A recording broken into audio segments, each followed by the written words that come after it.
Berjumpa kembali dalam perkuliahan kita. Salam sejahtera, assalamualaikum warahmatullahi wabarakatuh. Dalam perkuliahan ini kita akan membahas materi yang akan saya jelaskan di slide berikut ini. Silakan belajar, jangan lupa kerjakan forum Anda dan tugas Anda. Setiap pertemuan, keaktifan Anda sangat mempengaruhi nilai rekan-rekan. Semoga rekan-rekan mendapatkan pemahaman dan semoga ilmu ini menjadi bermanfaat buat kita semua. Terima kasih. Pertemuan kedua ini kita akan bahas tentang perumusan masalah dan kajian pustaka.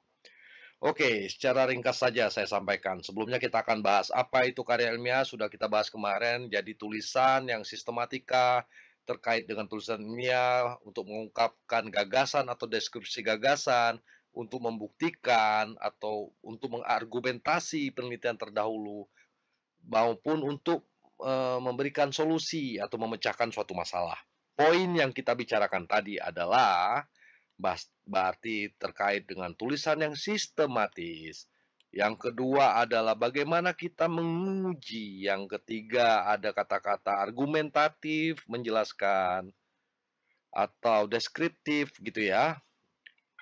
Dan yang selanjutnya adalah memberikan masalah solutif. Nah, artinya bukan berarti semua karyanya itu harus argumentatif, deskriptif, solutif. Salah satunya boleh. Nah, kalau dibagi karya ilmiah itu secara garis besar berdasarkan apa yang dihasilkan, terbagi dengan dua model penelitian, yaitu penelitian dasar dan penelitian terapan. Penelitian dasar ini lebih ke arah argumentatif, deskriptif, dan menjelaskan suatu teori atau konsep. Jadi fokusnya adalah membuktikan, menjelaskan suatu teori, ya. Jadi tentang ilmu pengetahuan. Penelitian terapan ini yang lebih solutif, adanya suatu masalah dan bagaimana pendapat kita dalam memecahkan masalah tersebut. Jadi lebih apply, lebih praktis, penelitian terapan. Oke, itu pembahasan awal tentang pembagian klasifikasi penelitian berdasarkan output dari penelitian itu. Selanjutnya, yang terpenting dari kuliah kita, kembali saya ingatkan adalah bukan hanya mempelajari teori. Karya ilmiah ini yang terpenting adalah mulai. Mulai apa? Mulai menulis. Menulis karya ilmiah Anda. Dalam menulis karya ilmiah, kuliah kita hari ini membahas bagaimana kita cara menulis, bagaimana kita menentukan penulisan kita. Menulis itu diawali dengan menentukan topik.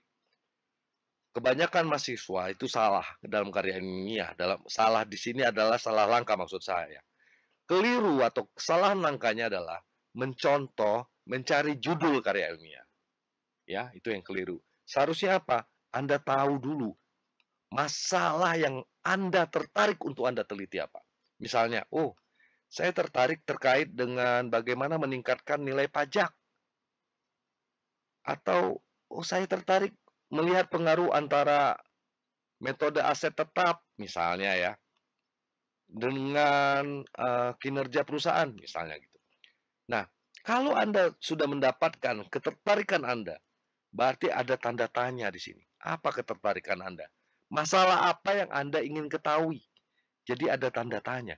Masalah apa yang Anda ingin ketahui, hubungannya, pengaruhnya, bagaimana memecahkannya. Dari masalah tersebut Anda bisa cari. Nyarinya di mana? Bisa di pustaka, ya, perpustakaan, di buku-buku, atau diskusi, atau dari Google ya, googling ya coba. Permasalahan penelitian Anda ada tidak tulisan-tulisan orang yang membahas penelitian Anda? Kita boleh lihat, boleh. Itu sebagai rujukan Anda untuk meneliti berdasarkan penelitian terdahulu. Jadi, boleh mengumpulkan pustaka atau informasi untuk memperkaya penelitian Anda, untuk memastikan bahwa penelitian atau masalah yang Anda tertarik tersebut layak tidak teliti. Selanjutnya, setelah mengetahui masalah, Anda berarti bisa menentukan topik. Ingat pesan saya, topik itu jangan terlalu luas, harus dibatasi agar fokus. Satu, fokus. Yang kedua, Anda dibatasi dengan waktu, dibatasi dengan kemampuan pengumpulan data, dibatasi dengan kemampuan pemahaman, sehingga batasi sesuai kemampuan Anda. Itu tipsnya. Selanjutnya, mulailah kumpulkan informasi. Mengumpulkan informasi di zaman sekarang ini gampang sekali. melalui internet, Anda kumpulkan jurnal-jurnal orang, karya tulis orang, dan sampaikan. Anda menyadur atau mensitasi. Bahasa Inggrisnya cite. Atau mensitasi dari jurnal siapa. Sorry, sitasi. Artinya merujuk jurnal siapa. Boleh. Anda tetapi ada kode etik penelitian. Sampaikan Anda meneliti atau merujuk jurnal siapa. Atau di dalam karya ilmiah Anda ada tulisan, pendapat terkait dengan penelitian yang berhubungan dengan penelitian Anda, tetapi itu pendapat dari jurnal tertentu, sampaikan jurnal apa, yang ditulis siapa, tahun berapa. Baik rekan-rekan, oke, sebelum saya tutup, bagian dari informasi adalah survei lapangan. Itu tadi yang saya sampaikan di awal.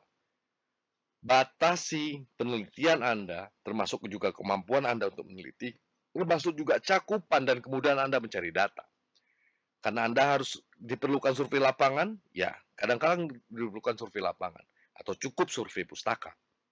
Selanjutnya adalah menyusun hipotesis. Hipotesis adalah dugaan sementara. Dugaan sementara, di mana dugaan ini perlu Anda uji dari data yang Anda kumpulkan melalui alat statistik. Jadi, bisa jadi hipotesis Anda diterima, bisa jadi hipotesis Anda ditolak. Baik rekan-rekan, kembali lagi ke kuncinya. Tidak bosan saya ingatkan, mulai menulis. Percuma Anda kuliah, percuma Anda membaca modul ini atau mengikuti video ini kalau Anda tidak mencoba menulis. Silakan coba menulis dan ingat, kalau ada permasalahan silakan diskusi melalui forum. Terima kasih, semoga lancar, semoga berkah. Assalamualaikum warahmatullahi wabarakatuh.